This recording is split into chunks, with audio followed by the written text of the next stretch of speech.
So I'm just going to have a bit of an attempt to have a bit of a run through these big enduro bikes on soft, gravelly, sandy type terrains. It's not the easiest of stuff. As a matter of fact, I do think if you can master riding in this kind of stuff with these bigger bikes, you can certainly master most stuff with it. I mean, we've got to be mindful of the fact that these big enduro bikes aren't off-road bikes, regardless of what people say about them. They're not. I mean, they're alright for a bit of fun, adventure tourism, and arguably this kind of terrain that we're looking at the moment, have a look round, the bike can do it. In this particular track does lead along a riverbed to various areas that you can want to go to, so well within the bike's capability. But one of the biggest factors riding in this kind of stuff is loss of control of the bike, and with these bigger bikes it's easy to do. Now, I'm no expert on this, and I dare say after I posted this video a lot of people are going to start saying, well, you should do this and you should do that, and that's probably true, but for me, you know, it's what works best for you.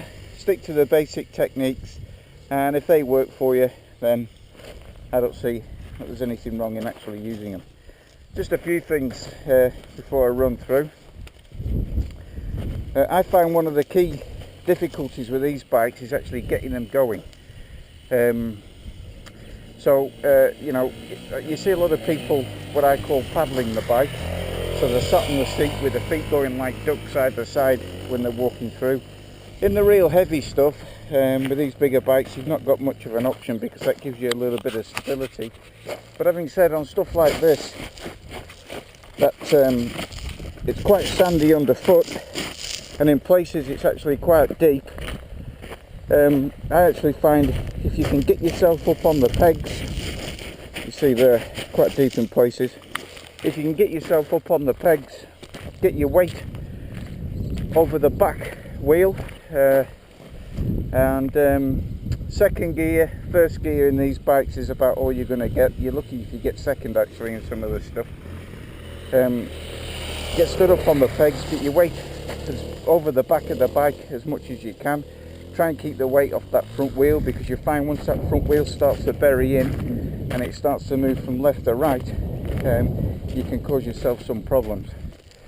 One of the key things with this I find is, and again this is my opinion, my view might not necessarily be the right one, is keep the throttle revs up. Control the bike speed using your clutch.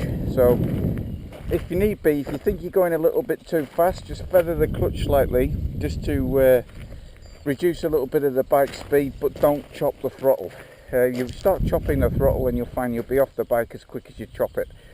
So for me, what I do is up on the pegs, weight slightly back, get the revs up, get going, and then just use your clutch for speed.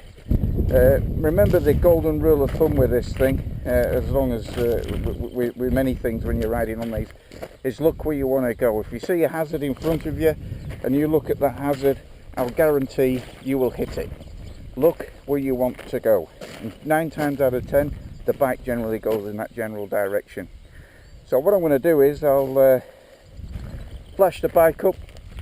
I'm going to have a little bit of a go around in this little sandy area here, and the whole purpose of this is just to show with these big enduro bikes, even with a little bit of power on, sat down on the seat using whatever leg you need to stabilise going round the bend, you can actually turn them quite comfortably in this. Secret is clutch control, power, look where you want to go. Stick to those basic things.